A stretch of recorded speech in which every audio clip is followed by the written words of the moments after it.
Calling All Cars, a copyrighted program created by Rio Grande. Contra Costa County Sheriff's Office calling all cars. Attention all cars to broadcast 276 regarding a missing person. Be on the lookout for Aurelio Cabrera, male American, 30 years old. Last seen on May 30th. That's all. Rosenquist.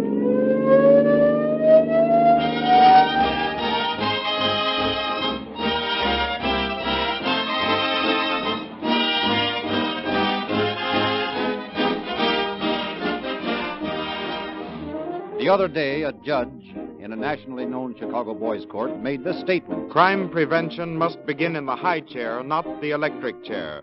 And in recognizing the truth of his words, it occurred to me that the principle involved also applies to wear and tear prevention in our automobiles.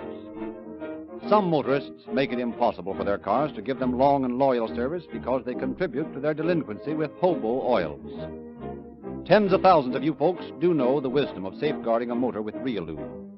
The money-saving benefits that accrue from keeping a healthy motor in a healthy car with this infallible, indestructible lubricant. A veritable army of motorists depend on this pure 100% paraffin-based motor oil, having learned that Realube can't be broken down by the engine heat of their highest speed, that its quick and smooth flow to every moving part is as constant in cold weather as in hot.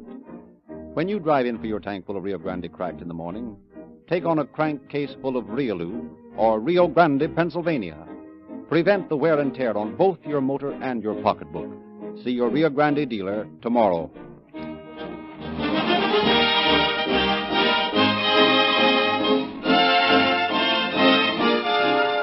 The facts of the story we are about to hear tonight have been taken in the main from the confidential files of the sheriff of Contra Costa County. We have therefore asked Sheriff John A. Miller to open our program from the studios of KSFO in San Francisco. Good evening, ladies and gentlemen.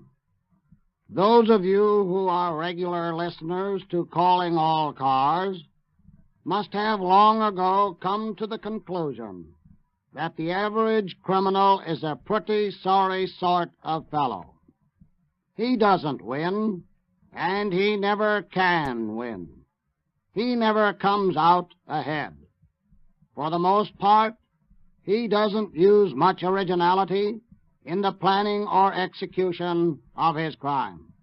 In telling the story of crime, the work of the law enforcement officer is always the most interesting. Clear-cut cases of premeditated crime for material gain are relatively easy, but occasionally an officer runs across a case in which the motive is entirely hidden under some complex line of thought. We are going to hear tonight how such a case proved baffling to my officers, and how its solution proved again that crime does not pay.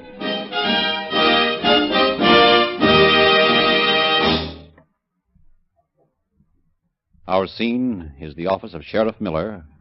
Under Sheriff Al Algitz is making a report. Glad you got here, Sheriff Miller. I was over at the Memorial Day services when I got your message. Now, what's this about a murder? Well, I just got a call from Deputy Sheriff Ralph Harrison of Port Costa. He's found a trail of blood leading from a house on a hill down to the water's edge. A body was apparently dumped in the bay. That's all I know. That's enough. Give me that phone. Yeah. Get me Charlie Scudero, the police chief at Pittsburgh. I'll have him send over his grappling hooks and a crew to Port Costa. We'll go over the details on the way.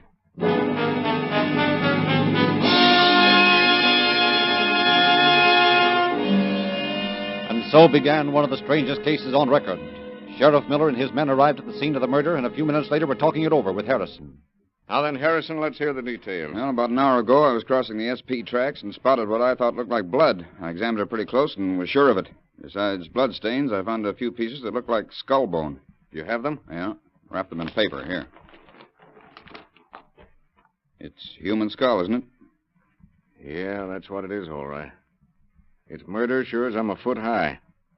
What's the rest of the story? Well, I followed the trail along the tracks and down to the edge of the water. Then by that pile of big rocks on the shore. Could you see anything in the water? No, it's too deep. Now, go on. Well, I doubled back on the trail. On the other side of the tracks, the blood leads up through the oats to the top of the slope over there. The trail plain? I'll say. You see that little house up there, 180 yards from the tracks? Yeah? The blood trail ends in the backyard. Come on, I'll show you. Okay. Davis, you take the camera and scoot down to the water and get some pictures. Yes, sir. And follow us back up to the house. We'll have this case sewed up in no time.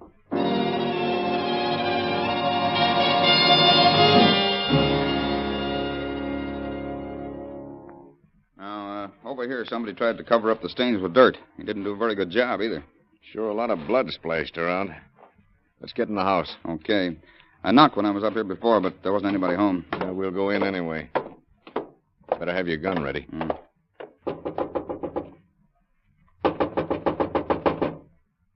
Still nobody home. Try the door. Careful now. This is Sheriff Miller. Anybody home? Empty. Yeah, might as well look around while we're here. Yeah. Don't seem to be any signs of a struggle. No. Hey, what's that over in the corner? Looks like clothes. Yeah, and look at 'em. Soaked with blood. And the floor all around here. Blood stains all over it. Yeah. Oh, and look at this. An axe that's been recently cleaned. Probably what the murderer used. But there's no blood left on it now. I might find some under the glass. We can send it over to Dr. Heinrich. Excuse me, Sheriff. Yeah? The crew from Pittsburgh with the grappling hooks here. Thanks, Longo. Come on, let's get down to the water and do some dredging.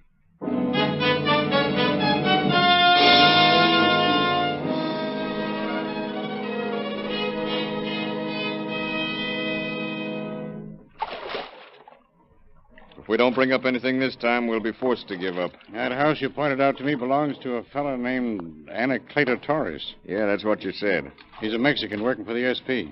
Well, we'll either bring him up or somebody he killed. I don't hardly figure you're going to find... Hold it. Huh? You get something? That got away. Row back over the spot. Okay. Now put these in steady.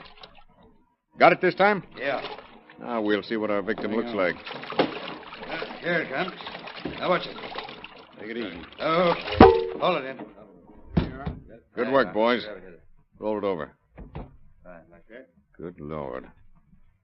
You recognize him, Parker? Yeah, I believe I do. He's Torres's best friend, Cabrera. Aurelia Cabrera. Any enemies? Any reason for him to get this? No, none that I know of. Say, you don't suppose Torres has been killed too, do you? He might. But if he has, his body's been put someplace else. It isn't here in the bay, that's a cinch. Look. Yeah, I was just looking at that. Bullet holes. One in his chest and one in his back. Come on, let's get back to shore and talk to some of the townspeople. They may know something.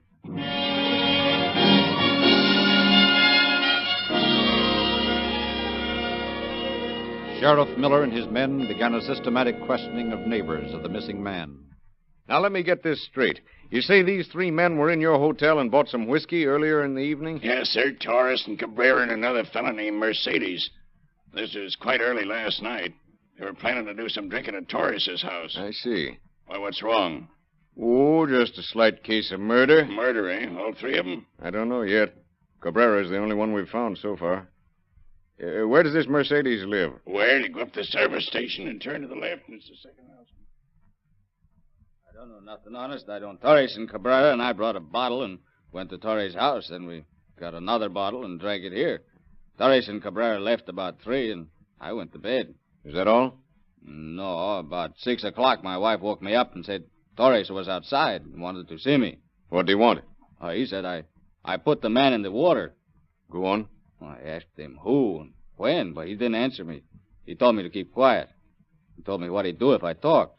What did you say to that? I didn't say anything. I was afraid of him. Uh-huh. What else? That's all. Honest, I don't know nothing. I didn't have anything to do with it. I believe you, Mercedes, but don't leave town. We may need you for a witness. Come on, Harrison, let's go back to Torrey's house and wait for him. I'll phone Sacramento to put an arrest order through on the teletype. He might be anywhere by now. We need the whole state to help us.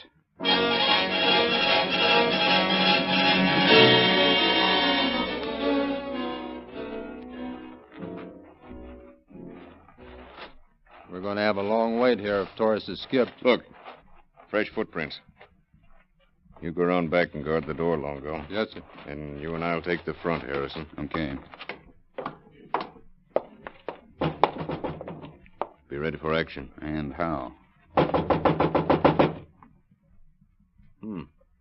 Looks like he flew the coop. Yeah, but there aren't any footsteps leading from the house. Let's go in. Torres, this is Sheriff Miller. If you're hiding, come out with your hands up. What was that? Sounds like a loose board squeaking in the other room. Quiet, and we'll tiptoe over to the door. Listen. He's in the kitchen. Back me up while I take a look around the corner. All right, Torres. Come out from under that sink or we'll shoot. Come on. Get the bracelets ready, Harrison. All ready. You're Torres, aren't you? Sure, I'm Torres. What do you want with me? Why did you murder Cabrera and throw his body into the bay? I didn't kill anybody, and I didn't throw anybody in the bay. I'm not that kind of man. No? No. You've made some terrible mistake. Maybe. But where did that blood come from all over your floor and out and back? Oh, that. Well, I killed a chicken early this morning. Yeah? We'll see about that. Put the handcuffs on him, Harrison, and bring him with us. All right.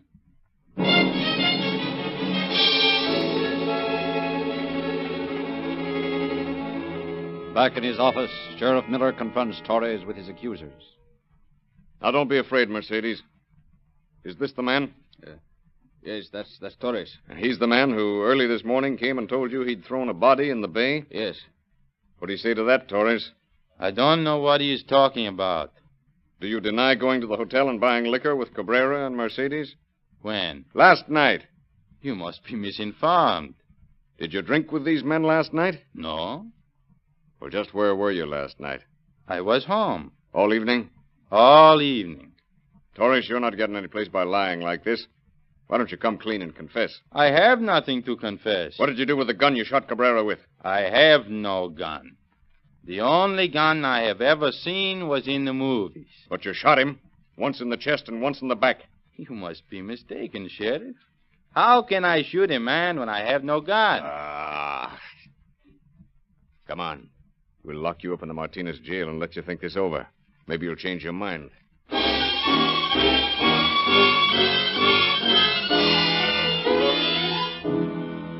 The next morning, Torres was again questioned, and back came the same answer. I am innocent, and I can prove it. That night, he was formally charged with murder, and 10 minutes later had phoned for 2 attorneys. They left his cell announcing their client was innocent, and that they could prove it before a jury. Sheriff Miller was puzzled.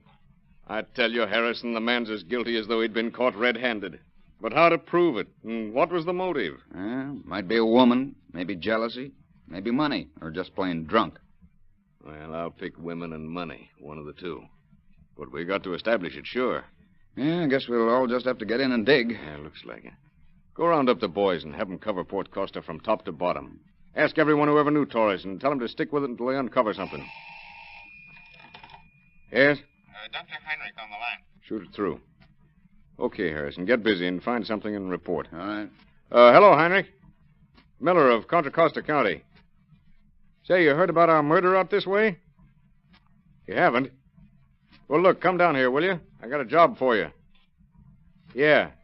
Bloodstains and hair and an axe. I want a report on them. You will? Swell.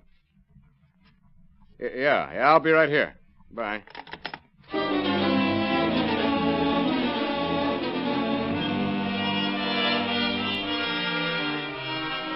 Several days later, in Sheriff Miller's office. Well, got a lead for you, Chief. Good. Let's have it. I got to talking to one of the entertainers in a little cafe in Crockett where Torres and Cabrera used to drink. I think I found your motive. Good work. What's the story? I'll let the girl tell it. She's outside. Just a second. Come in, miss. Sure. Say, is this on the level? You ain't going to get me into this. Oh, hello, Sheriff. Good morning. Won't you be seated? Thanks. Harrison here tells me you can supply a motive for the murder of Aurelio Cabrera. Is that right? I don't know whether it's a motive, but those 2 guys were quarreling a few nights ago over some money. I said women or money. Say, I wasn't mixed up in it. I was just the referee, that's all. Let's have the details. Sure. Well, I do a little singing, and I just finished my number when this guy Torres came over to me and... Hey, you! Come over here. Hey, she's a swell looker, huh, Cabrera? Yeah, just the way I like 'em. Talking to me, mister? Yeah, sit down. Thanks. My name's Torres. This is my friend Cabrera. Glad to meet you. How about a dance, huh? Can't. We ain't allowed to dance with the customers. Say, what kind of dump is this? Well, then how about a drink, huh? Sure. That's better. Hey, waiter, 3 gin fizz. Hey, what's the big idea? I didn't want a gin fizz. What's the matter with a gin fizz? Yeah, what's the matter with them? Okay. Where you guys from? Port Costa. What's your name? Who wants to know? We do. Here's your drinks. 60 cents. 60 cents. Sure. That's funny. What? What's funny? I had $20 bill in my pocket when we start out tonight. It's gone. Sure, I know. You guys always got $20 bills. But you just lost them or left them in your other pants. Hurry up, buddy. Snap it up. I'd pay for them. Here. Okay. Somebody took my 20. Sure. Reached in your pocket when you wasn't looking. That's it, when I was dancing. So you're sure you had it when you started out? Maybe you did leave it home. Nuts, I had it when we came in here. Oh, you punch drunk. Come on, bottoms up. Sure, forget it, Doris. Say, you seem awful anxious for me to forget it. What do you know about it? Who, me? Yeah, you. What you do with it? Oh, shut up. I didn't take your 20. Now keep quiet. Of course he didn't take your dough. You keep on wrangling, the boss will throw you both out. Drink your drink. Drink. Okay. Okay, but remember this, Cabrera. I want that dough, see? I know you took it, so when you get through with your little joke, you give it back. But I didn't take it. See? I didn't take it. If you don't give it back, I'll kill you, get me? I said I'd kill you, and I mean it. Oh, nuts to you, too. I don't have to sit here and listen to a lot of hot air. I don't think there was a 20 in the first place. See you guys later. Now look what you done. Never mind the girl. There's plenty of them. But there ain't many 20s floating around. Now hand that dough. Well, that's the way the whole thing started and kept on going. They sat there and argued for a while and then left. That's all I know. Well, that's enough, miss. Quite enough. Thanks for coming over. Oh, skip it, Sheriff. Glad I could help you. Maybe you can do me a favor sometime. Perhaps. Well, so long. And you too, big boy. So long. Well, what do you think? I think you're right about the money angle. That's the motive, all right. Probably when Torres got tight again, the question of the missing 20 popped into his mind, and this time he carried out his threat. Imagine killing a man for $20. Well, it's been done for a lot less. Incidentally, here's some more news that might interest you. Yeah, what? Here's a report from Heinrich. Oh, prove anything? Yeah. The blood on the axe and on the clothes and on the floor and on the ground outside are all human blood and not chicken blood. Well, that just about clinches it, doesn't it? To me it does. But how about a jury? Let's get over to the jail and have another talk with Torres.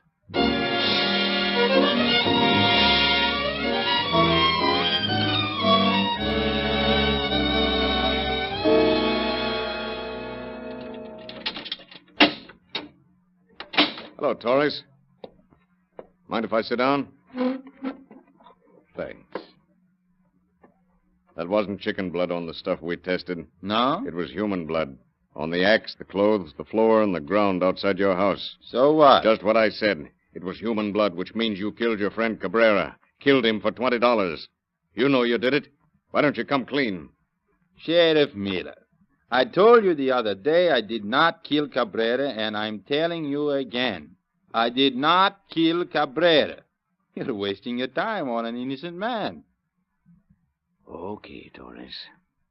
Have it your way. But remember this. I've got all the evidence I need to convict you and send you up for life. Then why waste time? Have the trial and try to convict me. You can't do it because I'm innocent and can prove it. I'm trying to save the state money. If you confess, it'll make matters easier. In fact, it might even make your sentence easier. You're wasting your time, Sheriff. I'm not going to confess to something I did not do. Okay. We'll see about that.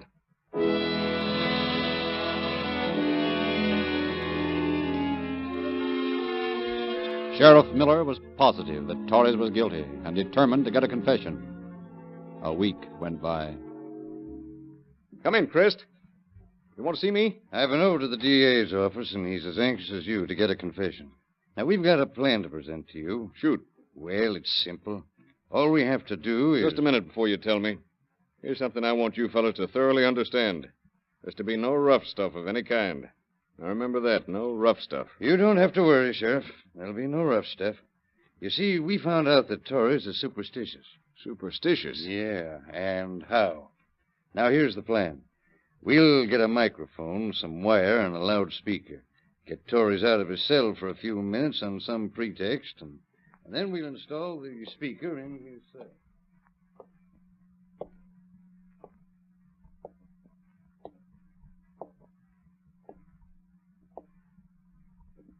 Asleep, Torres? No, just resting. Well, don't get lonesome. So long.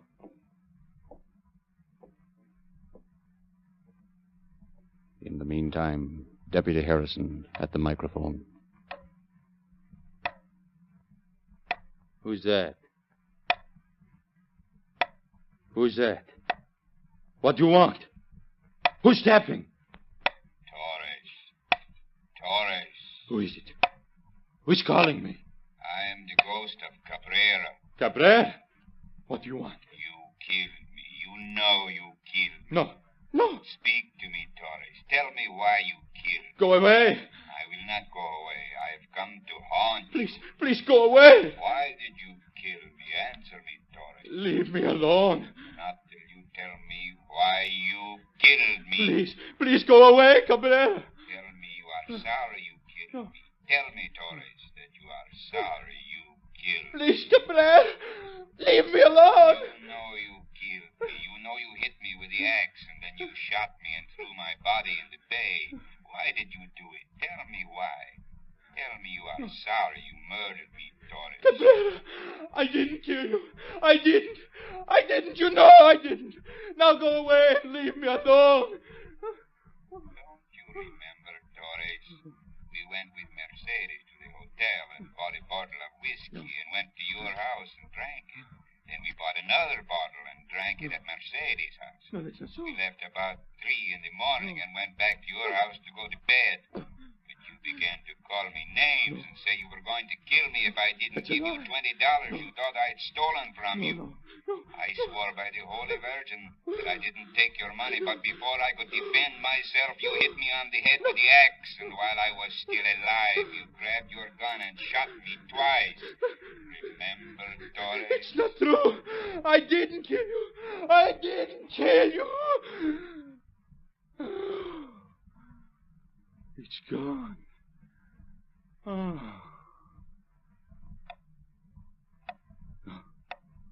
No. Go away. Don't come back, ghost. Leave me alone. Leave me alone. Leave me alone. I will never leave you alone, Torres. I will visit you every night at the same time to haunt you. Every night until you tell me you are sorry. Can you hear me, Torres? Cabrera, please, forgive me. Only go away from here. Forgive me. I'm sorry I killed you. I'm sorry I threw you in the bay. I'm sorry. Now please go away and leave me alone. Please. What is that you say? I must hear you say that again. Speak those words again, Torres. I said I was sorry for what I've done. I am sorry I killed you. Now won't you go away, please? Not until you tell me why you did it. You know why, Cabrera? I thought you took my $20. Honestly, I did. I wouldn't have killed you if I thought you hadn't. That's why. Now go, Cabrera. Then you are sorry you hit me with the axe? I am sorry, Cabrera. And shot me 2 times? I said I was sorry I killed you. Oh, please go away and leave me. I can't stand it. I can't stand it. What did you do with the gun after you shot? I hid it. Where did you hide it? I hid it. I hid it in a tree near the house. Now, please go away and leave me alone. Please go away. All right, Torres, you can tell me that story. Sheriff Miller. All right. I killed him. I hit him with the axe, then shot him and threw his body in the bay. But get me out of here. Get me out of here before he comes back. Don't worry, Torres. He won't be back. Now get started and tell us about it. I tell you, last Saturday we got home about 4 o'clock. It's a good thing we don't have to work tomorrow, eh? Yeah, too many drinks and too many cigarettes. I'm tired. Yeah, you going to stay here tonight? You mean this morning? Yeah. By the way, Cabrera. Yeah? What about that dough? What dough? You know what I mean. You better give it back. But I haven't got it. I didn't take it. I know. But how about it anyway? But I told you I haven't got it. I didn't take it. I know, but I want it anyway. Hand it over, all of it. Oh, you're drunk. Let's go to bed. You liar. I want Who's that a money. liar? You heard what I said. If you don't hand it over pronto, you'll be sorry. Let's go to bed. We can talk about it tomorrow. I mean, later today. We talk about it right now, Savvy? Okay. We'll talk about it now. Then you admit taking it. I told you 1,000 times I didn't take your money. I don't know anything about it. You probably lost it. You're careless with your money. You never know what you do with it. Oh, yeah? Now get this straight. If you don't hand that money over right now, you will be sorry. And I mean it. So what? I didn't take it. I'll kill you. I'll make you give me that money. Go ahead. Okay. You asked for it. Stop! If you were drunk, I'd beat your head off. Give me that money. You hear? Listen to reason, Torres. I didn't take your money. I didn't do it. You just want to fight, huh? All right. Oh. Now then, maybe you'll go to bed and leave me alone, huh? Or do you want more, huh? Torres. Put down that axe. Put it down. For God's sake, Torres, you don't know what you're doing. Keep away from me. Keep away from me. Come back here. Come back here. I'll fix you. Where is my gun? Now then.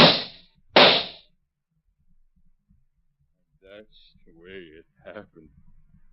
I took his body down and dumped it in the bay. Then I hid the gun in a hollow tree. All for a $20 bill, huh? Yeah. Did he take your money? No. I found it next morning. I left it at home, like Cabrera said.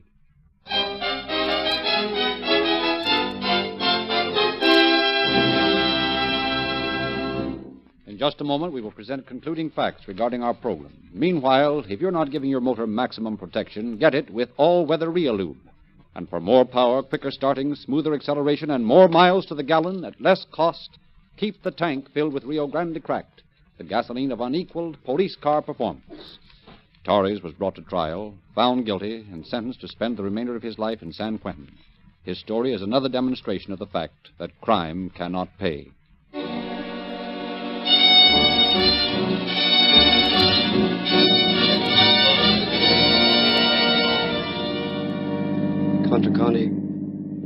Contra Costa County Sheriff's Office calling all cars.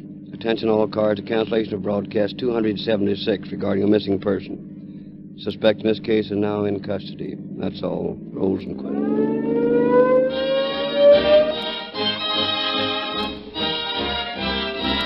This is your narrator, Frederick Lindsley, bidding you good night for Rio Grande.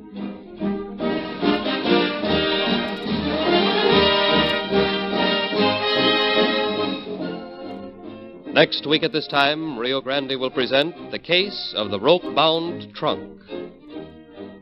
This is the Columbia Broadcasting System.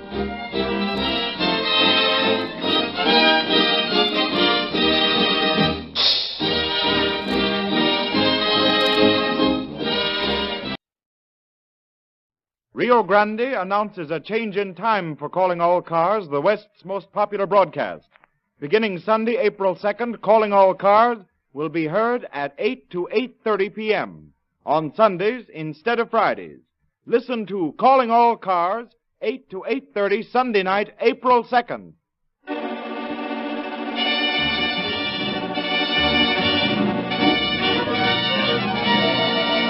Calling All Cars, a copyrighted program created by Rio Grande. Marysville Police calling all cars. Attention all cars to broadcast 277 regarding a kidnapping. Be on the lookout for a sedan bearing 3 men and a woman. These men kidnapped a Marysville policeman this day. Exercise caution as they are armed and dangerous. That's all. Rosenquist.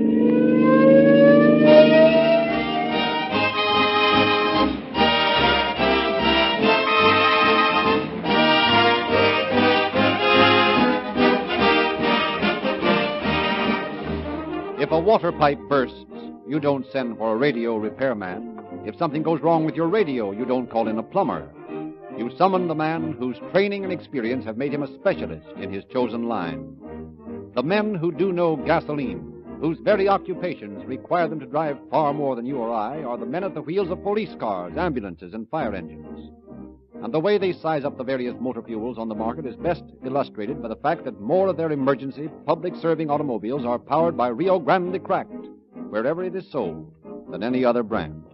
Their constant reliance on this better gasoline, to get them away to a quicker start, to give them top speed, maximum power, and the kind of mileage that saves the taxpayers money, is the most eloquent endorsement ever accorded to gasoline. Tens of thousands of motorists who have followed the example of an overwhelmingly large number of city and county officials in California are enjoying the advantages of police car performance Rio Grande Cracked in their automobiles. If you are not, why not? Get a tank full on the way to work in the morning. Give it one trial and you will be sold. You'll understand why Rio Grande Cracked is the most highly recommended gasoline sold in the West.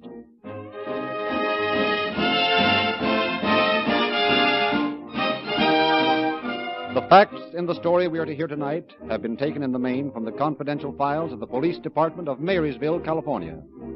We have therefore asked Chief of Police Darrell LaFortune to prepare a foreword to our program.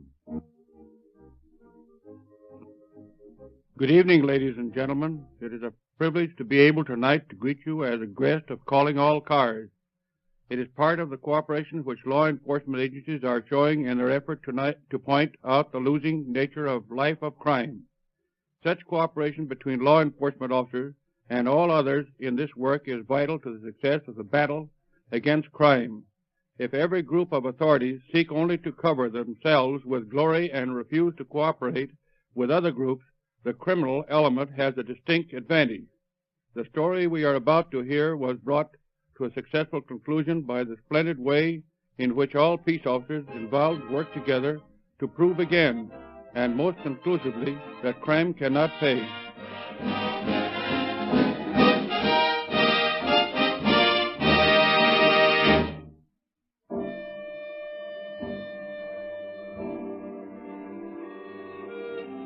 A low moon hung over the little desert town of Battle Mountain, Nevada. It was long after midnight, 1:30 o'clock in the early morning of July 15, 1932. At the upper end of the town, 2 men were working furtively in the shadows as they attempted to break the lock of Battle Mountain's leading store, while a third stood beside a small sedan parked nearby. How you making out, Jack? Okay. A couple more pries and I'll have her. Swell. Here. Hold this a minute, will you? I want to get some of that. Jack. I thought I heard something down there by the corner of the building. You're getting jumpy, chick. I can't hear anything. Yeah, maybe so. I could have sworn I heard someone there. Well, if there was anybody around Henry to see them. Why do you suppose I'm making him stand out there by the car? Yeah, sure, I know. There! One more like that, we'll have the lock snapped off. Now give me back that... Jack, there is somebody coming. I just saw his shadow on that board sidewalk. Hey, shut up, chick, and listen. Yeah. You hear that? Come on. Duck behind the sedan, and quick. He's still coming. I guess he saw us all right. Hey, why didn't you tip us, Henry? I didn't see him till you fellas did, Jack. I'm just going to give the signal when you look back here. Okay. But hold your guns ready, boys. I got a hunch it's a cop. All right, you fellas. Put up your hands and come out in the open. It's the law. It's the marshal, boss. Yeah, I know. Let him have it, boys. One of us got him, Jack. He dropped in his tracks. Stop or I'll fill you full of lead. And we must have only winged him. He's firing at us. Well, you know what to do, don't you? That ought to hold him. Come on. We'll duck into the alley.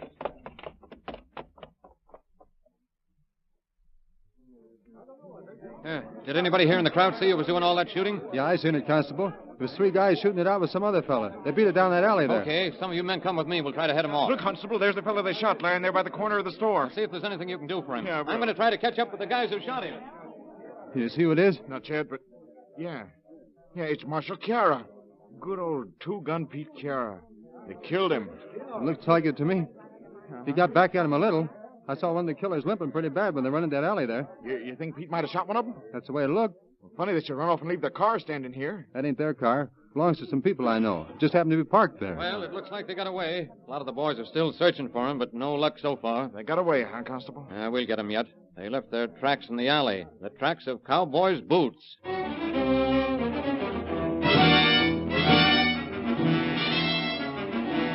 Shortly after his arrival at the scene of Marshal Chiara's tragic killing, Sheriff James Moore of Lander County sent a rush call to Detective Richard Heap at Reno. Detective Heap immediately uncovered 2 important clues: a limp, plainly discernible in one of the bandits' tracks, and an excellent palm print from the fender of the parked automobile. But it remained for M.A. Carpenter, a detective of Marysville, California, to give meaning to these clues. You able to make anything out of what Heap dug up, Mr. Carpenter? I certainly was, Sheriff. Plenty. You mean you got a lead out of that palm print? No, not the palm print. Identifying the killer through that would be mostly a matter of luck. What then? Tracks? That's it exactly. Those boot prints showing the limp. What about them? Sheriff, only one man in the West makes boot tracks like that. And that man is Jack Weston. Jack Weston? You mean the man they call the last outlaw of the Old West? That's just who I mean. But how can you be sure? Besides the evidence of those boot prints, Jack Weston is the only man I know who could outdraw two-gun Pete Chiara. If that's the case, he's going to be a tough man to catch. That may be, but none of them are too tough to be caught eventually. I've followed Weston's career since way back in 1900 when he and his brother Ed started out stealing horses in the state of Washington. He's been getting away with his lawlessness for a long time now, Mr. Carpenter. I don't know what... Jack hasn't entirely gotten away with it. He's done time before. And when we get him this time, he'll likely hang. And if he keeps on leaving a trail of telltale boot prints, we'll have him before you know it.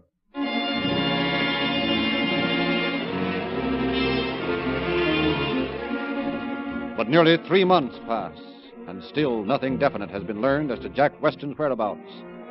And then, late one October afternoon of the same year, an automobile bearing Arizona license plates turned into a service station on the outskirts of Marysville, California.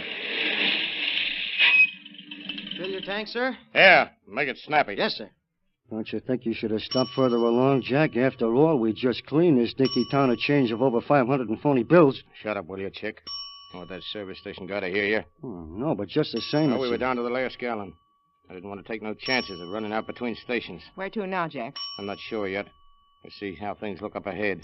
I may cut east back into Nevada. Then you're going to pass up Red Bluff? I told you I didn't know, didn't I?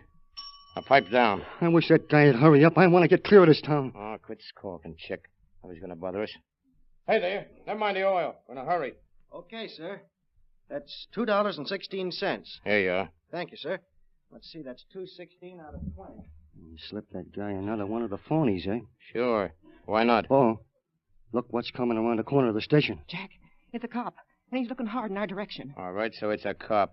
What of it? I swear he's the biggest copper I ever saw in my life. I'll bet he weighs way over 200. Jack, he's coming over here. Yeah, let's beat it, Jack. Nuts to the change. Now, listen, you two hold tight. I'll take care of this. Just a minute there. I want to talk to you. Yeah? What's the matter? Where'd you get that automobile? What do you mean, where'd I get it? It belongs to me. Yeah? Let me see your registration slip. Sure. It's right here on the wheel post. Stearns, eh? Is your name Stearns? All right, copper. I guess you know a 45 when you see one. Now climb into the back seat like a good boy. Say what the... You heard me, big boy. Okay.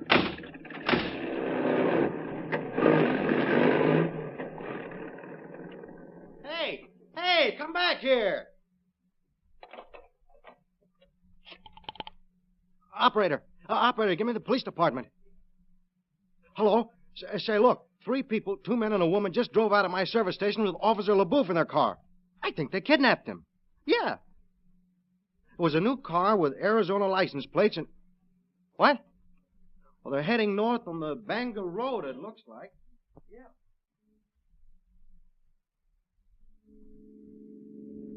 You better take it easy, Jack. We're doing close to 90. We'll have every Oh, motorcycle... never mind the speedometer.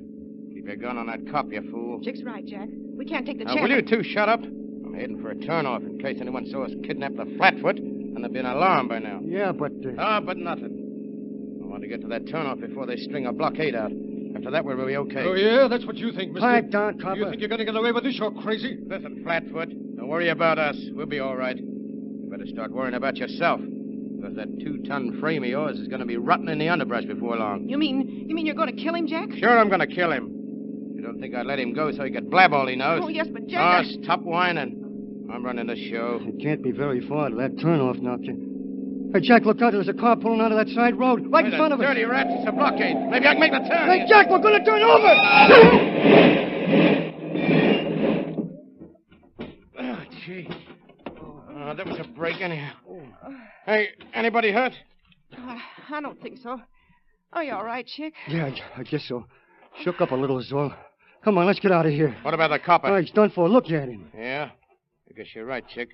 Well, let's get going. Make for the woods there. Okay, Jack, we're right behind you.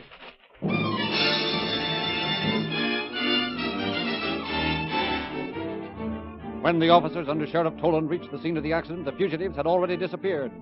Fortunately, however, they found Officer Merrill LeBuff, merely unconscious from a head injury, not dead as the bandits had supposed. Days of intensive search proved unavailing. Luck was again riding with Jack Weston and his outfit. The year 1932 came to an end. 1933 rolled by, and Jack Weston still remained at liberty. And then, in the spring of 1934, Sheriff Lewis R. Fife of Cedar City, Utah, decided to take the bull by the horns. I tell you, these wool robberies have got to stop. The ranchers around here have taken about all they can stand. Something's got to be done, and done soon. I'd be willing to bet my last dime I know who's behind all this. Yeah? Who? Jack Weston. By George, Sheriff, I believe you're right. I'm almost certain I'm right. He's the bandit who killed your old friend, Marshal Pete Kiera, up at Battle Mountain, isn't he? Yeah. That's something I'm not forgetting. But one of these days, if somebody else doesn't get him first, I'm going to bring Weston in, dead or alive. Pardon me a minute. Hello, Sheriff Fife speaking. This is the Stoner Ranch calling, Sheriff. Yeah? We've just discovered the theft of several $1,000s worth of wool. Any idea who did it? Well, no, unless it's those wool thieves who've been operating around here this spring. Okay, I'll be right out. Unless I'm very much mistaken, it's Weston and his outfit again. They've robbed the Stoner Ranch. Yeah? Come on, let's get on out there. I'm going to bring in those wool thieves if it's the last thing I ever do.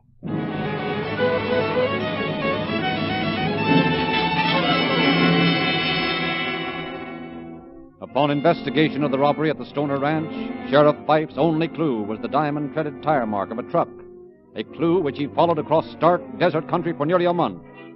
And then, early one morning, near the abandoned Homestake Mine, 30 miles west of Cedar City, he came across the now familiar tracks leading to an arroyo, and knew that at last he had his quarry cornered. Leaving his car, Sheriff Fife cautiously drew his .45 and advanced toward a small truck that was partially concealed by a growth of mesquite. As he came up to it and peered around the front of the motor, his eyes fell on a middle-aged man and young woman lying fast asleep on the ground, almost at his feet. For a moment, Sheriff Fife studied the man's features, and then... All right, Weston, get up. Huh? Oh, none of that, Weston. I wouldn't reach for that gun if I were you. Okay, Sheriff. Your party. Leave your gun on the ground where it is and keep your hands up. Yes, and the girl, too. What'll we do, Jack? Whatever the sheriff says, I reckon. Now get on down the gully there, both of you. My car's only a couple 100 yards away. What about the truck? There's plenty of time to take care of the truck, Weston. I'm going to toss a pair of handcuffs over to you, sister. I want you to put them on him. Shall I, Jack? Sure. What else can you do? All right, hurry it up. Now then, get moving. Okay. Don't get such a stew. Yeah, just keep ahead of me there and no tricks. Yeah. I'm sorry about the handcuffs, Jack. That's all right, Daisy. Think nothing of it. I'm not going to... No, you don't, Weston. Stop, or I'll shoot. Go it, Jack! Go it! Get away from him! Oh! You've killed him. You dirty rat! You've killed him! Maybe I have. If I did, he asked for it. Oh, Jack. Oh, Jack. I'm going after my car. Don't try to get away because it won't do you any good. Jack. I won't be but a minute, and you take it easy. If Weston don't die, we'll get him patched up when we get back to town. Jack! Jack, say something! Now, what I told you now, no funny business. Daisy. Oh, Jack. Now, shut up and listen. The minute he gets out of sight, you dash back to the truck and bring me my shotgun. You get it? Okay, sweet. Yeah, if the louse hadn't pumped the slug into my back, I'd go myself. Does it hurt very bad, Jack? Never mind that. Is he out of sight yet? Yeah. And beat it and get that shotgun. Okay. No. I'll make that filthy sheriff pay for this. Just you wait, wise guy, just wait.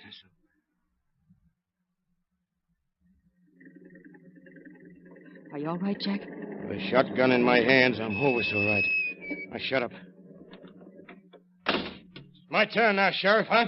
Get him up and be quick about it. Well, what? Now, you heard me. Get him up. Okay, Weston. Kind of looks like your luck still holds, doesn't it? Sure, why not? Get the keys to these bracelets from him, Daisy, and get his... Jack, look out! Daisy, that 6-gun there on the ground. I'm getting it, Jack. All right. Get back, you, and drop that shotgun. Let her go, Daisy. Put his other pair of handcuffs on him, Jack. Yeah, what for? Why should I fool around with him? Why not shoot him? That's what he deserves. Just the same, Jack. You were lucky getting out of the way of that shotgun charge, Sheriff. But it won't happen again. You're all through, see? Here, Daisy. Give me a gun. No, I've got a better idea, honey. We'll handcuff him around one of them trees. This lug is gonna die a slow death. Swell. You got brains, sugar. Hey, this tree right here's as good as any. Trunk's about a foot thick. Now get over there, Sheriff. The lady's gonna make you nice and comfortable. Do you really mean you'd do a thing like this to anyone, Weston? Why, sure. Now get your arms around that tree trunk. No, not there. Under the big branch. There. That's it. Now. There. That ought to hold you for a while, Sheriff. Now, come on, Jack. Let me help you up again. Let's beat it out of here. Beat it nothing. Get some gasoline out of the truck, Daisy. Gasoline? Sure. I'm going to pour it over this dirty rat and then set him on fire. Oh, Jack, no. I said yes. Gonna do what I say. I'm going to burn him alive. That's what I'm going to do. I'm going to... Jack. No. Jack, what is it? It's a slug. I guess maybe I'm hit worse than I thought. Here, hold on to me, darling. I'll get you to the sheriff's car somehow. Oh, take it easy, Daisy. Take it easy. I will, dear.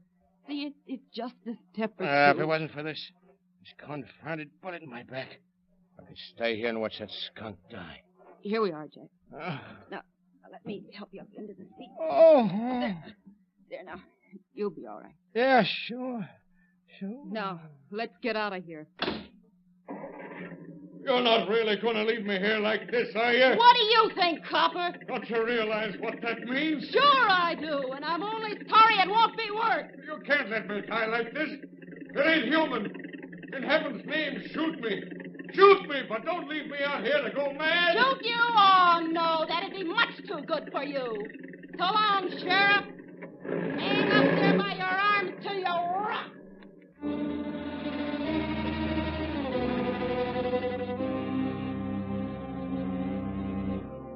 Hours dragged by. A noonday sun scorched down upon Sheriff Fife, burning into his brain. Overhead, a circle of ominous dark birds swooped ever lower, their beady eyes fastened upon the helpless man awaiting the moment when life should leave his tortured body. Desperately, he racked his wits for a solution to the problem of horror confronting him. Suddenly, a daring scheme presented itself. Matches were in his pocket. The bark of the cedar was dry, highly inflammable. He would burn down the tree. He might be roasted alive in the process, but it was a chance for freedom. Time and again, the bark ignited and seared the officer's hands. But always the flame burned out before being able to ripen into a blaze. At the end of an hour, Fife was forced to abandon the plan. Feverishly, he searched his mind for yet another solution. Yet he was... Caught like an animal in a trap. Caught. But it's easier for the animal. He can't think. He can't picture the torments that lie ahead of him. Can't visualize the agonizing death that comes with hunger and thirst, burning heat. Sometimes an animal gnaws off the foot that holds him in the trap. An animal has the courage. But so have I. So have I.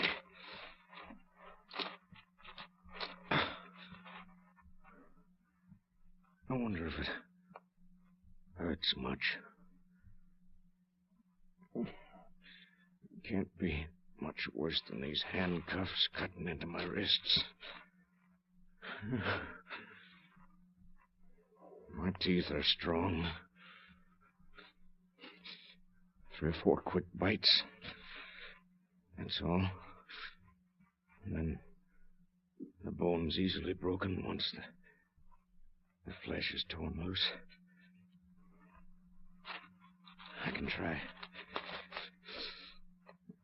I can try.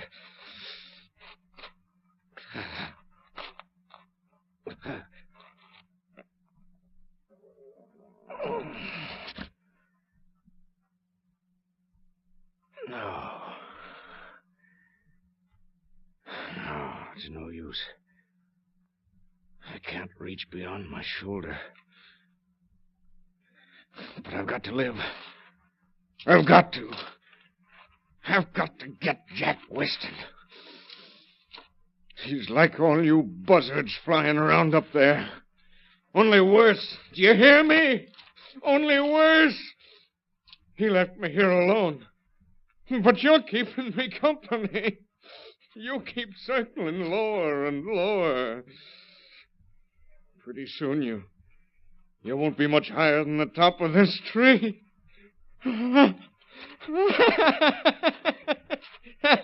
If I could climb to the top, it'd save you the trouble of coming down so far to get me.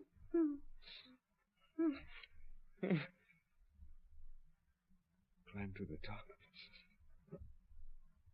Why not?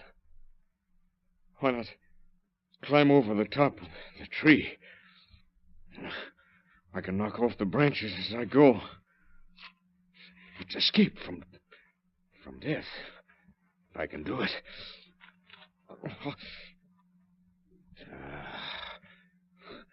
I forgot this lower branch. It's 4 inches thick. I never could knock that one off.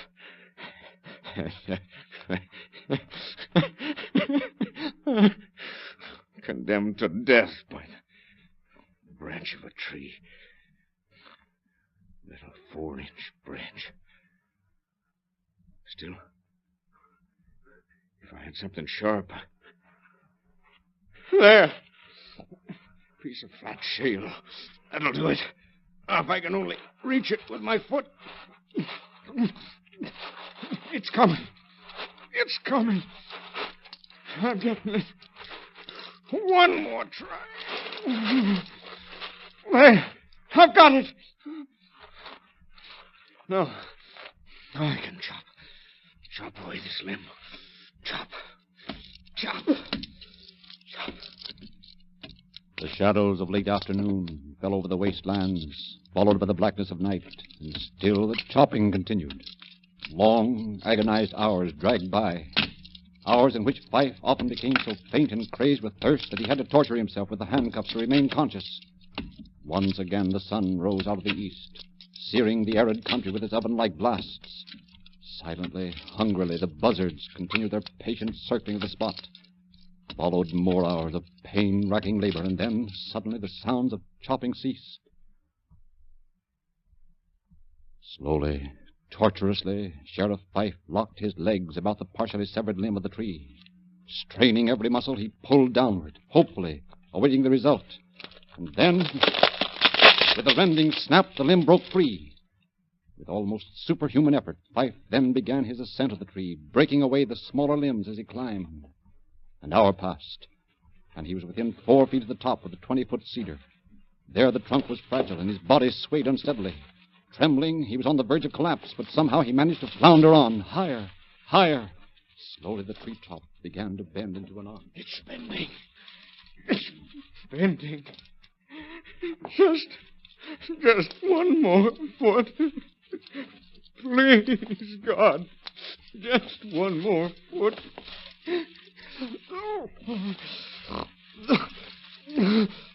There.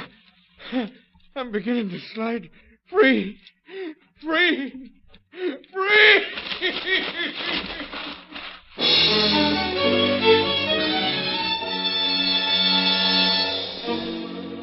Only through sheer force of will did Sheriff Fife, still locked in handcuffs, manage the 14 miles of grueling march toward Cedar City before being picked up by a rancher.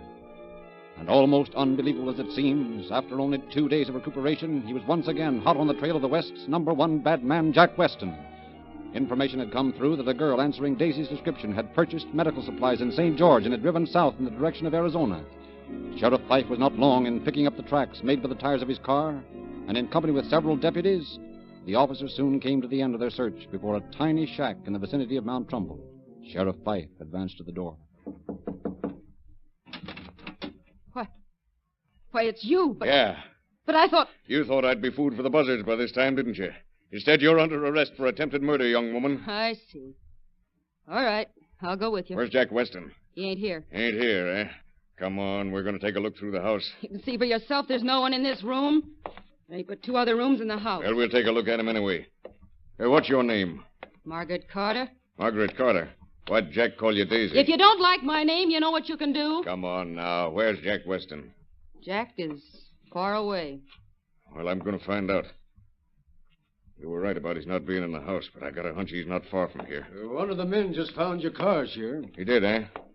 What about Weston, Captain? There's no sign of Weston. Well, let's take a look at the car. Come on, Daisy, or Margaret, or whatever your name is. Okay. You see, the car's right there by that clump of mesquite. Oh, yeah. What are the men digging over there for? We found a place where the earth had been disturbed. Thought maybe Weston might have buried something there. Well, what's that for? What's the matter with you? Oh, nothing. Say, Sheriff, it's a body we just found in that pit. The boys are bringing it out now. A body?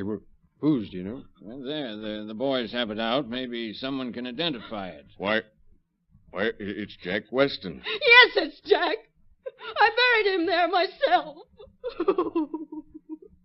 He died during the night on the trip south from St. George. Well, looks like that bullet of yours got him after all, Sheriff Fife. Yeah, I guess it did. And it left the West that much better place to live in.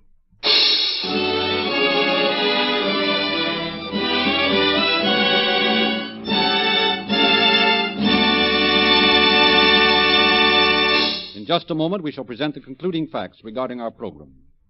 A careful driver not only keeps one eye on the road and the other on his speedometer, he is just as careful about where he turns in for his motoring needs. A veritable army of prudent, thoughtful motorists watch for the nearest red and white Rio Grande station, knowing the safer, surer protection of Rio Lube and Rio Grande, Pennsylvania, knowing the superior quality of Rio Grande Cracked, the gasoline of real police car performance.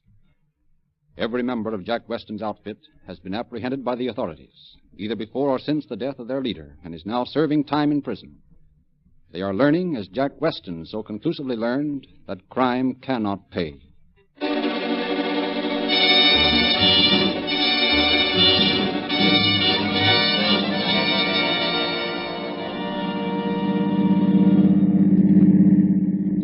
Marysville Police calling all cars. Attention all cars. A cancellation of broadcast 277 regarding a kidnapping. Suspects in this case are now in custody. That's all. Rosenquist.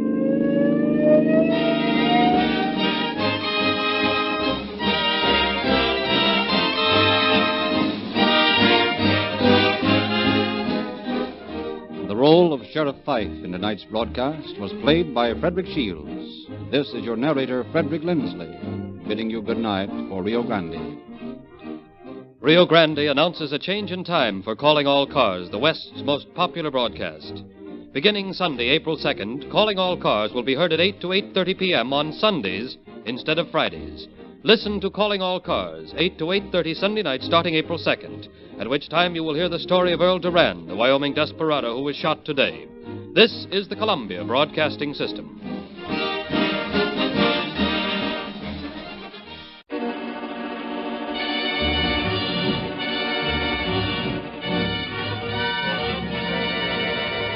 Calling All Cars, a copyrighted program created by Rio Grande.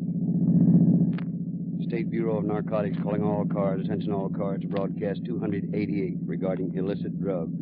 Assist narcotic agents. That's all. Rosenquist.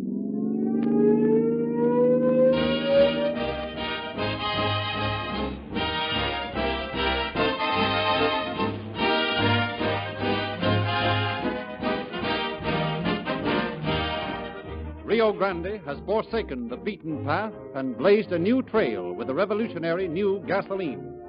embodying twice as many expertly combined ingredients as found in ordinary fuels. It is a scientifically perfect blend of gasolines: cracked, poly, straight run, casing head, stabilizer, and tetraethyl. Each one gives your car a different kind of power. And you can't get perfect performance without all types of gasolines blended in the right proportion to provide it. It was tested and proved by the exacting drivers of police, fire, and emergency equipment in the cities and counties of California, who found it to fulfill all their demanding requirements. No wonder thousands of new customers have joined with the army of regular Rio Grande patrons during these last 3 weeks of its introduction. Get this liquid dynamite at your red and white Rio Grande station in the morning. I can personally promise you that you can feel the improved performance when this new cracked gasoline hits your carburetor.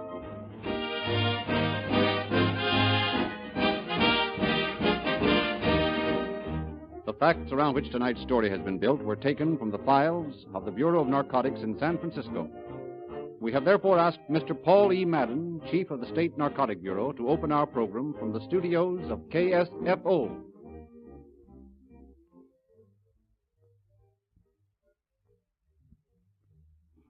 Good evening, ladies and gentlemen. There may be harder jobs than breaking up a narcotic ring. I don't know.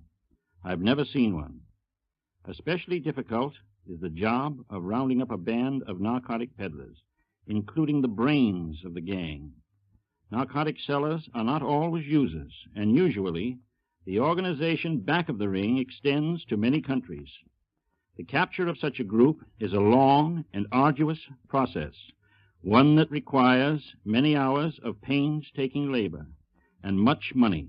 I have found definitely, however, that no matter how smart a man thinks he is when he starts out to sell dope, he is never smart enough to get away with it long.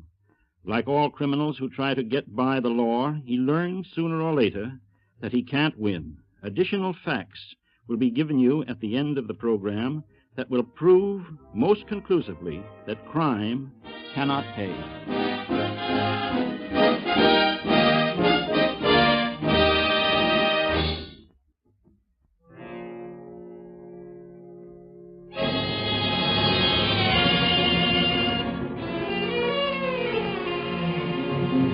Fog settled silently through the streets of San Francisco.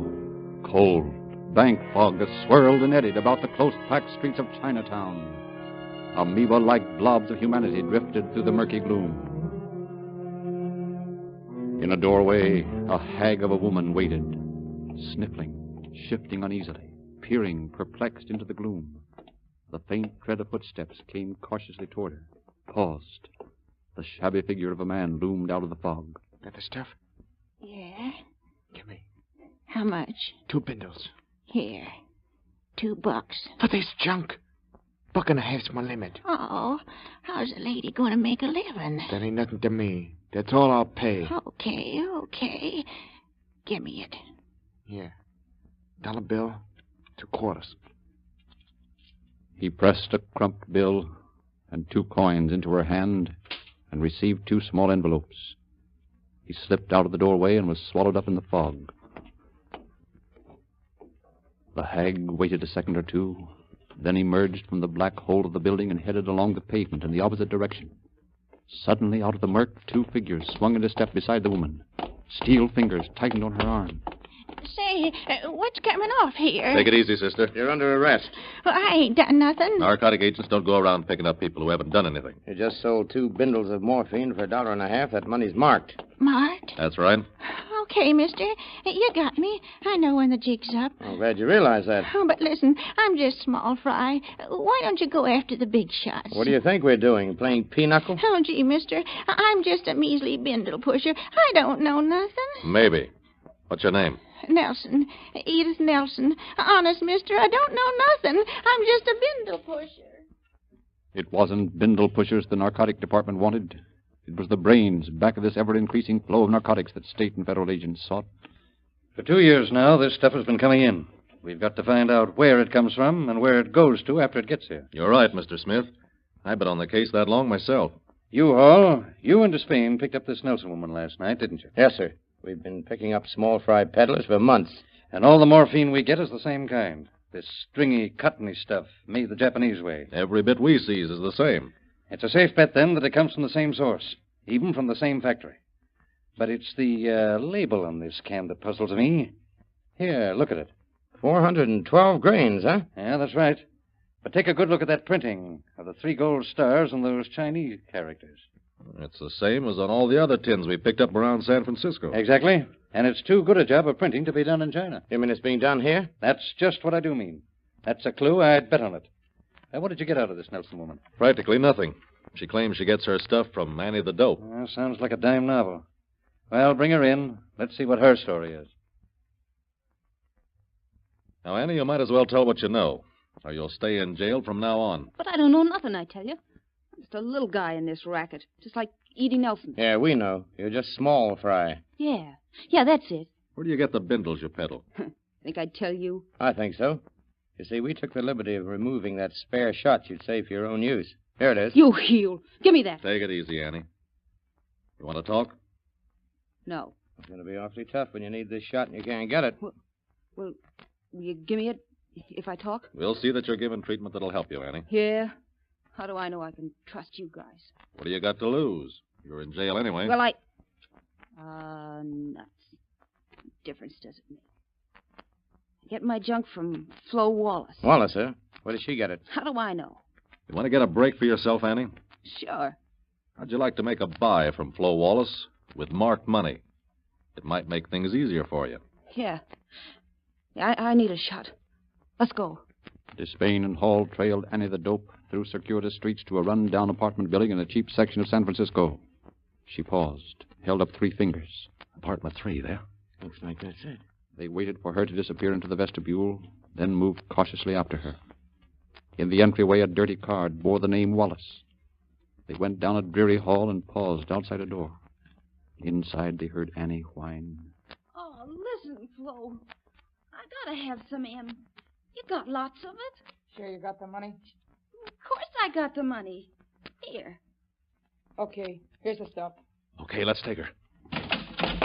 What's the big idea of busting into a lady's boudoir like this? Narcotic agents, Miss Wallace. Why, Annie, you dirty double-crossing hussy oughta... Relax. You ought to take it easy. That's the best way. Listen, why pick on me? Wise guys, ain't you? Maybe. Well, ain't there bigger fish in the pond? Could be.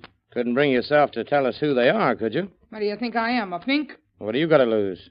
Why should I be a sap? Well, you know the answer to that one better than we do. Okay. What's the use? I get my stuff from Earl Rex. Rex, huh? Yeah, he's a big distributor. Listen, we know the narcotics set up in this district as well as anybody else, but we never heard of him. Well, if it's anything to you, he'll be here at 10 o'clock to collect the dough I get from the bindle pushers and make another delivery. Thanks. We'll wait for him. Forgot to tell you. That's 10 o'clock tomorrow morning. Okay, we'll be here. Hall and Despain knew the Wallace woman was shrewd. They realized that they ran the chance of having her tip off the higher-ups. That was a chance they had to take. All night they kept a watch on the apartment.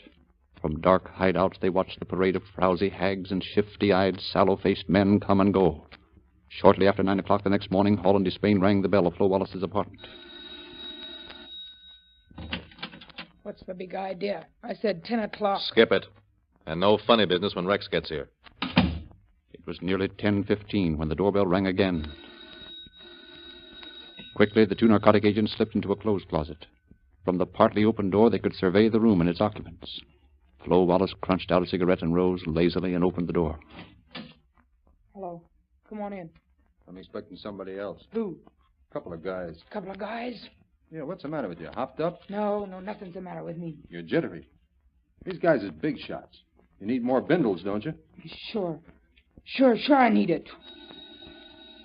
Maybe this is what we've been waiting for. I hope so. I'm getting tired of this case. That guy Rex is just a small fry, too. Yeah, we've had him lots of times under different names, though. Hi, Far. A little late, ain't you? Maybe. Here's the junk. Okay, here's the dough. Hey, what's in that closet? Narcotic agents. We'll take over now if you don't mind. Oh, no, you don't. Get him, Hall. All right, break it up, all of you. Get him up. So you double-crossed us, did you, Flo? The locust will take care of you for this. Well, here's our friend who tried to get away, and here's the dope he brought along. 3-star brand, huh? And the same printing that we found on those other labels. Rex, you said something about the locust. Just what did you mean by that, Crack? Nothing. Which one of these birds you work for? Far, the one you caught. Who's your silent friend here? Julius to you, smart guy. Going to be tough, are you? Stick around. You'll do that, Julius, for a long time.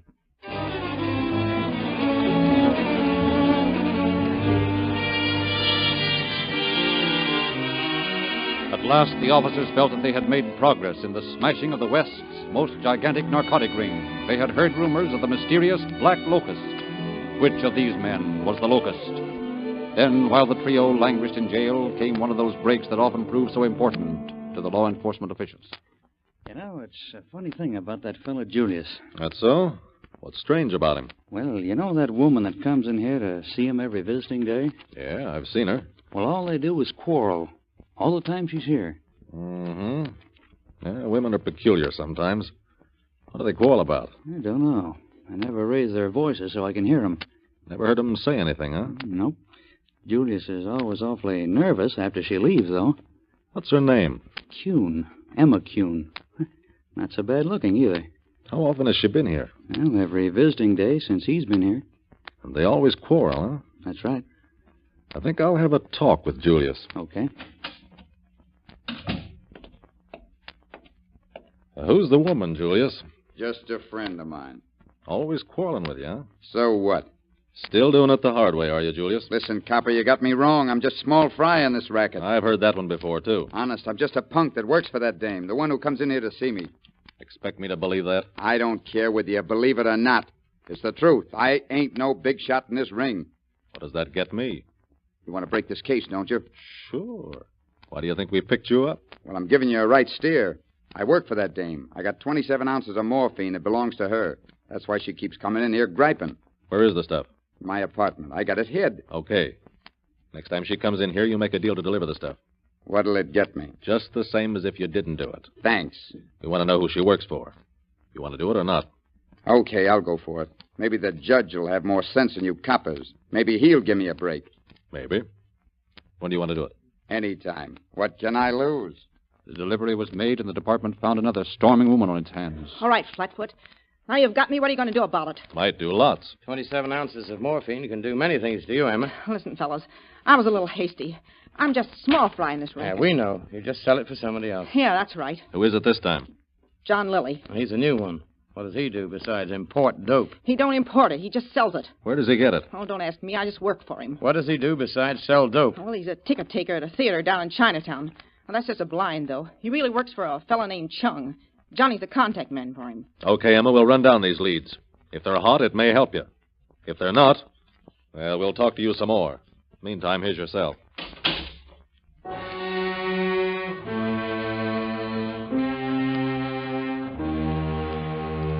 Despain and Hall picked up Lilly's trail at the Chinese theater. When he stopped at a newsstand for his evening paper, the man close by was a narcotic agent. They rode the streetcar with him. They kept watch on his house while he slept. But John Lilly did nothing suspicious. One night after the close of the performance, they saw him come out of the theater and start deep into Chinatown. They trailed him along the narrow, crooked streets. At last, he halted before a house, shot a nervous glance behind him, then disappeared inside. 2 hours later, he came out again and made his way back home. But other agents remained on guard before the house of Chung. Next morning, the officers picked up the trail of John Lilly again. There he stands, just in front of the library. Look, there's a fellow talking to him. Yeah, I see him. He just got out of that limousine. Who is that guy? I never saw him before, but he seems to know Lilly. Oh, for the love of Mike, are we a bunch of dummies? Oh, of all the rotten luck. Look at that. They're getting in the car. And we're caught flat-footed. No car, not a taxi in sight. Yeah, I guess there's nothing to do but go back to Chinatown and pick up his trail at the theater again. Well, let's stick around a minute or two. He may come back. 10 minutes later, Lilly did come back, on foot. Again, he loitered in the library doorway. Hey, Despain, take a look at our dope-peddling friend. That dark guy's back again, I see. He's giving Lilly a set of keys. There's something funny going on between those two. Spitting up. Come on. We're not going to let him get away this time. I think it's about time to take him. No use waiting any longer. He's selling the junk, so we might get a line on the Locust if we pick Lilly up. You don't think he might be the head man? Not a chance. First of all, he works for the man who owns the theater, Chung. We're going to find out who Chung works for. Lily's stopping at the car. That's the same limousine he got into a while ago. Oh, we'd better grab him quick, then. Come on. Okay, John, this is it. What's the trouble? What's going on here? Well, this is known technically as an arrest. We're narcotic agents. We'd like to look at that package you just took out of that car. This ain't my car. We're not worrying about that. I want to see what's in that You package. can do this to me. You ain't got no warrant. We won't need one. Are you going to open it here, or do we have to take you in? Okay, copper. Look at it. My, 10 3-ounce cans of morphine. With the 3-star brand labels on them. Ah, you can read, too. Hey, whose car is this? Don't ask me. We are asking you. We'll try and find out then. That's simple enough. This registration slip says Judah Ezra. Ezra? That doesn't make sense. Why not? What's the address? Fritz Apartments, Nob Hill. I thought so. He's one of the most prominent apartment house brokers in San Francisco. Well, all I know is what I read on the registration slip. Say, wait a minute. Maybe we're on the trail of something. Let's take a look at Mr. Ezra. Maybe the car's stolen. That's what I'm afraid of. With the society background Ezra's got, I'm inclined to believe that's the answer. Well, shall we take Mr. Lilly in? Might as well. Then we'll call on Mr. Ezra. Swanky dump he's got here. Yeah. It's taken that maid a long time to find Ezra. Were you gentlemen asking for me? Are you Judah Ezra? Yes, I am. You're under arrest. Arrest? On what charge? Violation of the State Narcotic Act. That's ridiculous. Maybe so. But when you left John Lilly in front of the library a couple of hours ago, we followed him to the car that you'd been driving. And in it, we found 30 ounces of morphine. That doesn't look so ridiculous at the time. Oh, there must be some mistake. I don't know a man named Lilly. We'll take a chance that we're right. You mind if we look over the apartment? Or do you want us to get a search warrant? Help yourself. You'd better lead the way. We'd like to see your personal papers first. Certainly, certainly. Follow me. You're from Shanghai, I believe, Mr. Ezra. Yes, that's correct. I was reared there. You been here long? Oh, 2 years. But I thought you government agents were omniscient. You should know how long I've been here. Have you a key to this desk? Oh, certainly.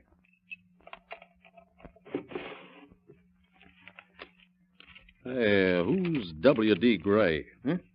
I haven't the slightest idea. Where'd you get that name? From this receipted bill for printing. Here's a warehouse receipt made out to the same man. And you don't know who W.D. Gray is? Most certainly not. Remember what Inspector Smith said when we started on this case? Yeah. It's a good job of printing. Too good, in fact, to have been done in China. Maybe we've struck pay dirt. It's about time. Come along, Mr. Ezra. We found 30 ounces of morphine in your automobile. I think that's evidence enough to warrant holding you.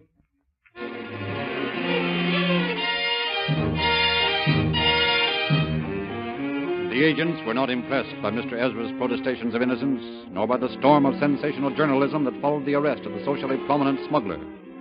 Meantime, Despain and Hall hurried to the printing plant, which had issued the receipt found in Ezra's apartment. Are you the manager of this plant? Yep. This one of your statements? Let's see. Sure, that's mine. Well, any chance of you remembering what this receipt covered? Now, wait a minute, I'll look it up. It's pretty important that we be able to trace this. If somebody hasn't taken the stuff out of the file, we have a copy of the work that receipt covered. Here it is. W.D. Gray, 1,000 labels, 3-star brand. Had some Chinese characters on it, too. See? Mm-hmm.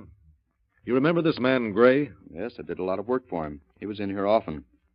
Is this a picture of him? No, I don't think so. No, I'm sure that's not the man. Who is this? A fellow named Judah Ezra. Looks an awful lot like Gray, but it's not him. Well, thanks a lot anyway. Sorry, mister. Wish I could help you. Making their way to the Kansas Street warehouse, Hall and Despain contacted the man in charge. I'm checking up on some shipments stored here by a W.D. Gray. You know him? Sure, does a lot of business here. What kind of business? He's connected in some way with the Darloon Tea Company. Stores a lot of stuff here from time to time. Any of it here now? No, nothing but some empty tung oil drums. We'll look at them later, if you don't mind. It's okay with me. Here's a picture. Is this the man, Gray, you've been doing business with? Don't think so. You're not sure, though. Nope, I'd say that's not Gray. Oh, does it resemble him? Yes, I'd say it does. It's an awful lot like Gray, but it's not him. Okay. Let's take a look at those oil drums. Sure, they're right back here.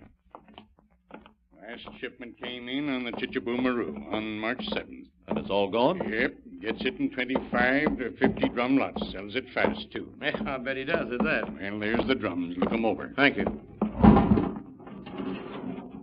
Well, that one looks all right. Yeah. Let's look at the rest of them. Uh-oh. There it is. That's it. Whoever W.D. Gray is, he's the man we want. What's the matter? Yeah, take a look. You see that drum inside the outer barrel? Yeah. That's the place used to smuggle dope. Hmm. This shipment alone could conceal $750,000 worth of drugs. Hey, wait a minute. This gives me an idea. What is it? Well, now I know where this bird Judah Ezra connects up in my mind. This guy used to live in Shanghai. He had a twin brother who came over here about 10 years ago. He's a big-shot society man, too. The bird owns a flock of swanky apartments. For the love of Mike, why didn't we think of this before? Let's get hold of our agents in Shanghai. Maybe we can get a line on these babies.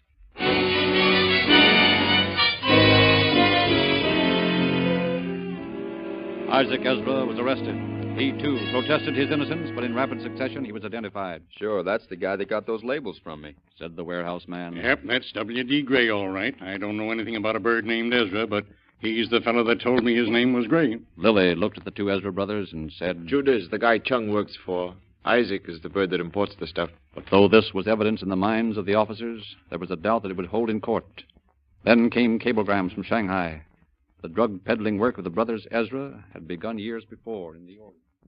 Well, Jim, we've got some more of the stuff coming through from France. You're going to get stuck with this stuff someday. I don't trust them monkeys in Paris. Oh, don't worry, my friend. I know what I'm doing.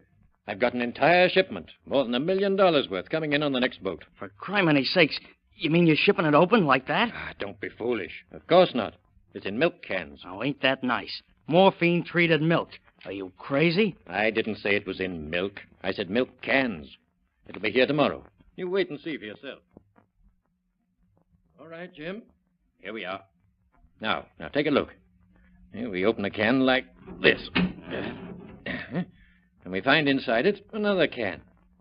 Like this. You mean all these here cans has got junk in them? Like this? That's right. Now we'll open the inside can. This must have cost a lot of jack. My friend, you've no idea. I spent my last sou for this shipment.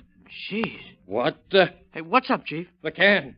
It's full of rags. Rags? Yes, look at it. I'm ruined. Oh, boss, they really double-crossed you.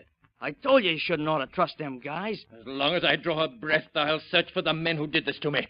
If it takes a lifetime, I'll get my revenge.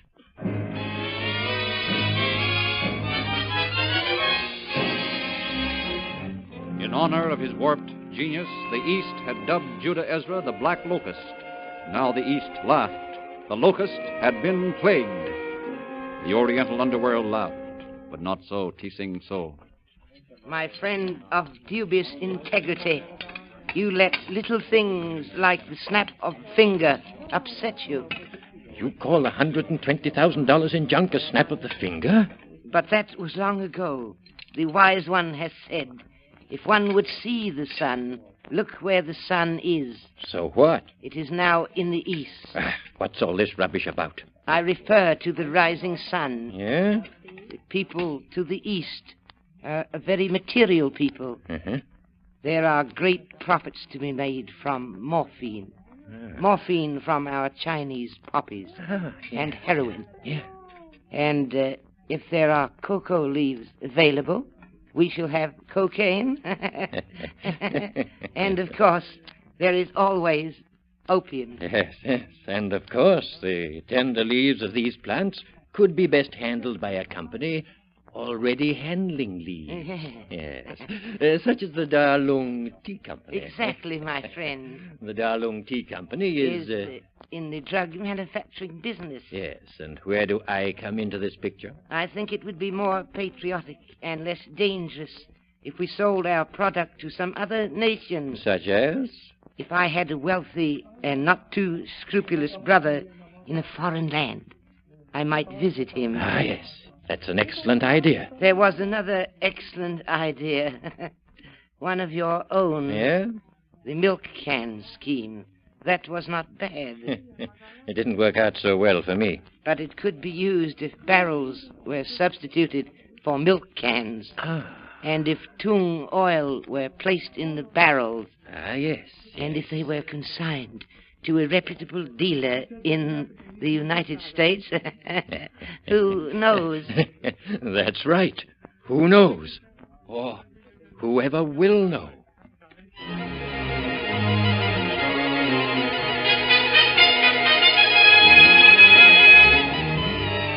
Thus, the Black Book of the Federal Narcotic Bureau did not furnish a clue when the flood of dope began to pour into the Pacific coast.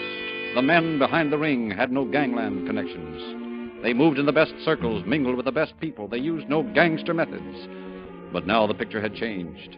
At last, narcotic officials had traced directly to one of the Ezra brothers the consigned shipments of goods. Then, one day, Inspector Smith called Hall and Despain into his office. You want us, Chief? Here's a message that just came through from Shanghai. Well, this doesn't look like anything but a bunch of double talk to me. Well, that's what it looked to me until I relayed it to Washington. Oh, Mrs. Friedman got hold of it, huh? Yes, and how? She worked it in a couple of hours and then shot it back. Here's the translation. Our shipment goes today Assam Maru. It consists of 520 tins smoking opium. Boy, that's a load of junk. And 20 sample tins. Must be trying out a new kind. Take a look at the rest of the stuff they're shipping. 70 ounces cocaine, 70 ounces morphine, and 40 ounces heroin. For the love of Mike. That's $300,000 worth of junk, wholesale. And worth more than $2 million at the present market price. I suppose it's coming in tung oil barrels. Probably. But it isn't going to get here. When the ship docks, you be there. Get that stuff, and if anybody tries to take delivery on it, get him too. Okay, Chief. You know, I was just reading the other day in the government bulletin. This is going to be a bad year for locusts. Mm-hmm. Especially black locusts.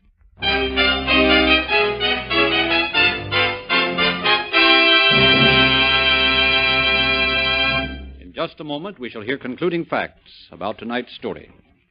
Don't forget, friends, to visit the red and white Rio Grande station in your neighborhood tomorrow morning and take on the new all-purpose Rio Grande Cracked. Remember, this great new gasoline has twice as many power-producing ingredients as found in ordinary gasolines. So expertly united as to give you longer mileage, greater smoothness, and more speed and power. Join the drivers of police cars, fire engines, and other emergency equipment in appreciation of this great all-purpose Rio Grande Cracked.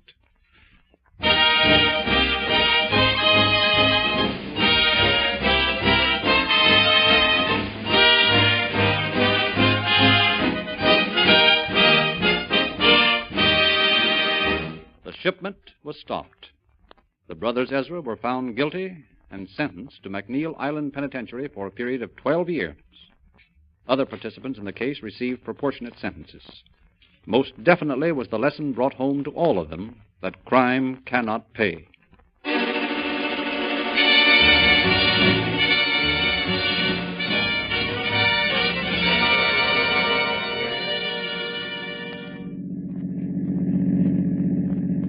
State Bureau of Narcotics calling all cars. Attention all cars to cancellation of broadcast 288 regarding illicit drugs. Suspects in this case are now in custody. That's all. Rosenquist.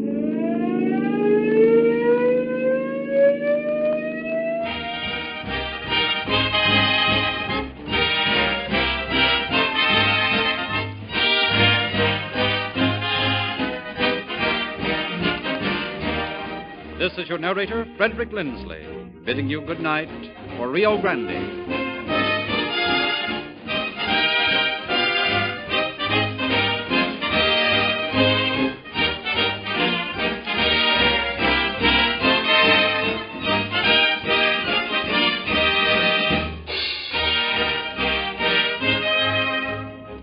Next week at this time, Rio Grande will present The Old Grad Returns. This is the Columbia Broadcasting System.